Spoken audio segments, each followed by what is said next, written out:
அம்மனுக்கு பொங்கல் வைக்க பச்சரிச்ச கொதிக்கிற தண்ணியில பக்குவமா அள்ளி போடுங்க. நெருக்கமா ஒழுக்கமா அம்மனுக்கு படையில் வையுங்க.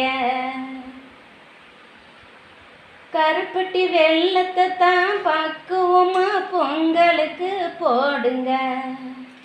கருப்பட்டி வெள்ளத்தை தான் பக்குவமா பொங்கலுக்கும் போடுங்க.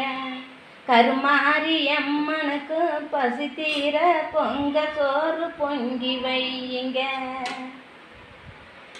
அம்மனோட பாசத்துக்கு பொங்கல் விடுவா.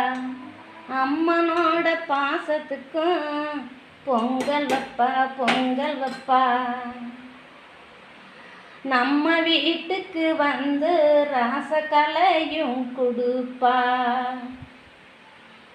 கருமாரியம்மா நமக்கு கேட்டதெல்லாம் அள்ளி அள்ளி கொடுப்பா.